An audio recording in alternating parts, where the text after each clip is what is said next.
जो वेस्ट बंगाल का नागरिक है, उसका पास आईडी कार्ड है, उसका पास आधार कार्ड है, उसका पास पैन कार्ड है।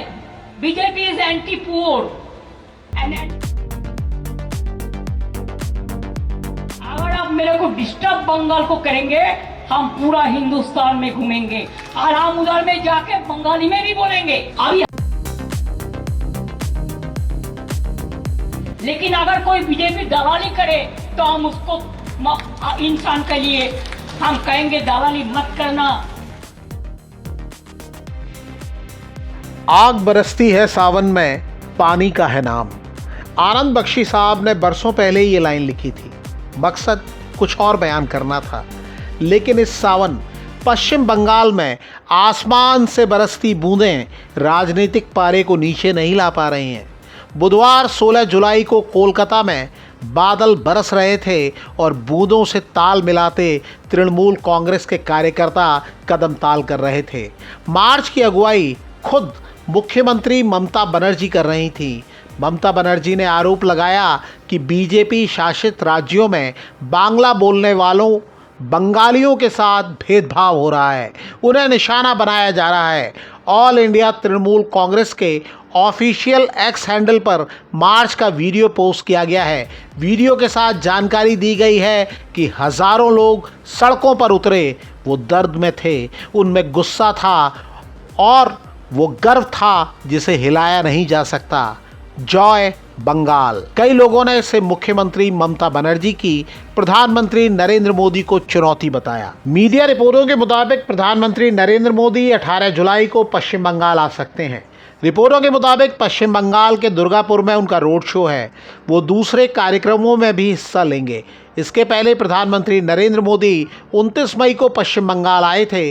तब अलीपुरद्वार में उनका कार्यक्रम था, जहां प्रधानमंत्री मोदी ने प्रदेश की ममता बनर्जी सरकार को निर्मम सरकार बताया और दावा किया कि पश्चिम बंगाल के लोग इस सरकार को हटाने का मन बना चुके हैं। बंगाल की जनता को अब टीएमसी सरकार के सिस्टम पर भरोसा नहीं है। यहां की जनता के पास अब सिर्फ कोर्ट का आसरा ही है। इसलिए पूरा बंगाल कह रहा है, बंगाल में मची चीख पुकार, नहीं चाहिए निर्मम सरकार। ये माना गया कि प्रधानमंत्री नरेंद्र मोदी ने इस रैली के जरिए अगले साल होने वाले विधानसभा चुनाव के प्रचार का शंखनाद कर दिया।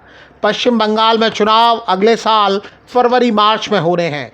मई में प्रधानमंत्री मोदी के कार्यक्रम के ठीक बाद मुख्यमंत्री ममता बनर्जी ने एक प्रेस कॉन्फ्रेंस की और उन्हें सिलसिलेवार तरीके से जवाब दिया।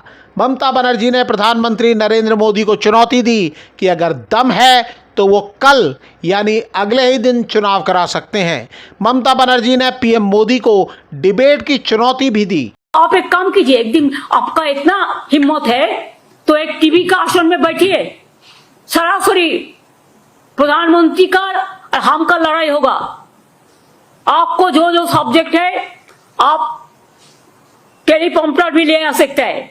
अब समझिए कि पीएम मोदी और सीएम ममता बनर्जी का ये मुकाबला आसान नहीं होने जा रहा है। दोनों ही ऐसे नेता हैं जो हार नहीं मानते हैं। दिल्ली और ओडिशा विधानसभा में बीजेपी को जीत दिलाने के बाद प्रधानमंत्री नरेंद्र मोदी के लिए पश्चिम बंगाल आखिरी मोर्चे जैसा है। मोदी चाहेंगे कि बीजेपी पश्चिम बंगाल में भी अपने दम पर सरकार बना ले। उनके प्रधानमंत्री बनने के बाद से पश्चिम बंगाल में बीजेपी ने अपने जनाधार में बड़ा विस्तार किया है।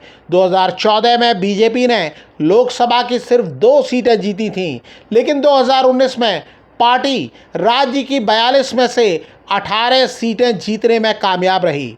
वहीं 2014 में 34 लोकसभा सीटें जीतने वाली ममता बनर्जी की पार्टी की सीटें 2019 में घटकर 22 रह गईं। हालांकि ममता बनर्जी ने 2021 के विधानसभा चुनाव में जोरदार वापसी की और 294 में से 213 सीटें जीतने में कामयाब रही। 2024 के लोकसभा चुनाव में ममता बनर्जी की तृणमूल कांग्रेस ने 29 सीटें जीती और अपना दबदबा दिखाया। ममता बनर्जी ने 2021 के विधानसभा चुनाव में स्थानीय बनाम बाहरी का मुद्दा उठाया था। पीएम मोदी और गृह मंत्री अमित शाह की गुजरात की पहचान की बात की थी। उन्होंने बांग्ला संस्कृति, बांग्ला भाषा और बांग्ला अस्मिता की बात उठाई थी। तब ममता बनर्जी के तमाम नारों में एक नारा था, पश्चिम बंगाल को चाहिए अपनी बेटी। राजनीतिक विश्लेषक दावा करते हैं कि ममता बनर्जी और उनकी पार्टी को इसका फायदा मिला था और वो दावा करते हैं कि इसीलिए ममता बनर्जी एक बार फिर बांग्ला भाषा और बांग्ला अस्मिता का मुद्दा उठा रही हैं। ममता बनर्जी की पार्टी लगातार 3 बार पश्चिम बंगाल में सरकार बना चुकी है और जानकार दावा करते हैं कि अगर वो लगातार चौथी बार राज्य की विधानसभा का चुनाव जीतने में कामयाब रहीं तो उनका अगला मिशन 2029 में दिल्ली पहुंचना हो सकता है। ममता बनर्जी जानती हैं कि बीजेपी में प्रधानमंत्री नरेंद्र मोदी के रिटायरमेंट की चर्चा चल निकली है। आरएसएस नेताओं, खासकर संघ प्रमुख मोहन भागवत के बयान के बाद इस चर्चा ने जोर पकड़ा है। वो जानती है कि अभी नरेंद्र मोदी नहीं हटेंगे, लेकिन 2029 के बाद शायद बीजेपी में बदलाव देखने को मिले और तब बीजेपी के किसी और नेता के मुकाबले ममता बनर्जी का दावा मजबूत हो सकता है।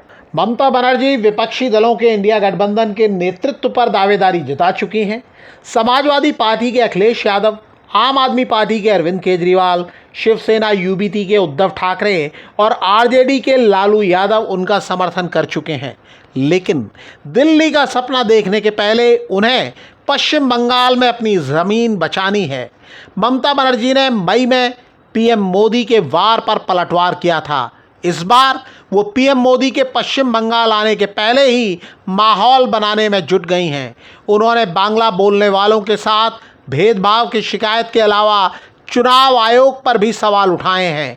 इसके बहाने बीजेपी को घेरा है। अब देखना होगा कि पीएम मोदी मानसून के मौसम में पश्चिम बंगाल की सीएम ममता बनर्जी की ओर से हुई आरोपों की बौछार का कैसा जवाब देते हैं। आप इस मुद्दे पर कुछ कहना चाहते हैं तो कमेंट करके हमें बता सकते हैं।